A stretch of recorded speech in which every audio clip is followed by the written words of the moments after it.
All right. So, as I started seminary this time around, I was completely bald from chemo. Now I have some hair. I'm leaving with some hair and with some things to continue our family's ministry. So grateful for that. How has your master's degree program prepared you for ministry or service within your church or community? And share specific examples of how you've applied your seminary education to address real world issues or challenges in your ministry context. And then discuss any initiatives or projects you've been a part of that demonstrate your theological engagement with your community. What I would say here, uh, little small things. Um, at our church, it's extremely large. Again, we're in the process of joining Park Cities. It's also large, but Stonebriar is very large. And so there are all these little family groups. The way they try to make it personal is with the adult fellowships, of course, but with family groups. And these family groups, we hosted one for quite a while, just loved the people, really tried to pour our hearts into them. At one point, they even told us that we were wonderful shepherds. It brought tears to our eyes, my husband and me and our girls. Our heart's desire was to minister to them, and we found over and over that they would ask theological questions that both of us, from our time at DTS and also Joseph's time at RTS, was prepared to answer. This was thrilling. Things that I took for granted that I had learned years ago at DTS would come to mind, and it was like I could really help them. And I just wish everybody could go to seminary, actually.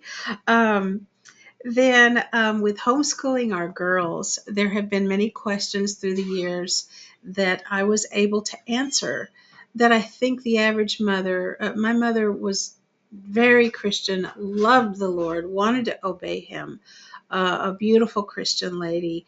But she didn't have some of these answers, and she would direct me to commentaries and to pastors and elders that we knew, and she knew where to direct me. And of course, we've done the same with our girls. But so often, their questions in their little inquisitive minds would be things that we already knew from our time in seminary. I was just amazed by that, thrilled by that. I keep using the word thrilled, but it really applies. So, planting into them the same things that I had been taught. And they would ask things about creation, or they'd ask things about the accuracy of Charlton Heston playing Moses, and things like that.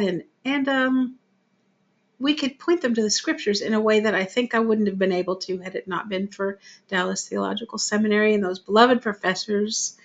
Um, then also, we've been involved at our church at Stonebriar in a prayer room ministry, where two beautiful little rooms are just beautiful. After the service, if people want to come for prayer, they can come and we just listen to them and pray with them. There's some lay counseling, definitely lay, but counseling that will go on at times.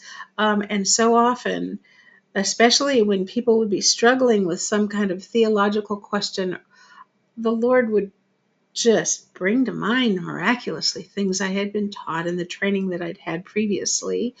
Or there would be something that I was um, going through at the time that I'd be able to minister. Just incredibly, the timeliness of it has been remarkable. Um, then also, my husband preaches at an adult care center for in Quinlan for adult mentally retarded adults. Some of them are actually fine, and we wonder why they're there. It's very sad, but he is like a chaplain to them, and preaches on Sunday morning and has a Bible study Thursday nights for them.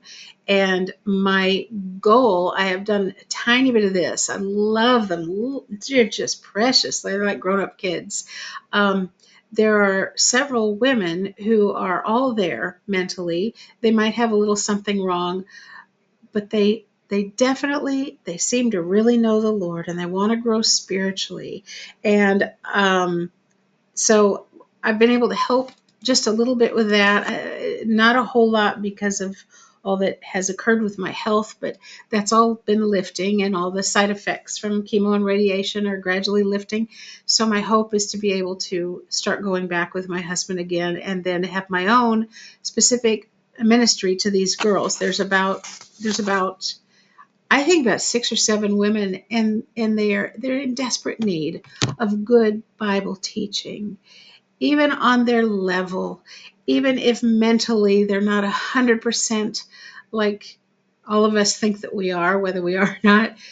Their spirits are receptive, and I've heard it said that, well, you can minister to a person's spirit even if their brain is not like everybody else's, and especially if they know the Lord. So very excited about that kind of a ministry, and being able to continue using it with them. And one other example is back when I was in seminary previously. I worked for Josh McDowell Ministries for a very short time, but when I was in Russia, the Lord opened the doors for me to have a real long, good heart to heart with one of our interpreters. And she was asking all kinds of deep, difficult Bible questions, and I was just amazed. I had just been given answers to each one of her questions, one after another, in classes I was in. So that was kind of miraculous, and I never forgot that one.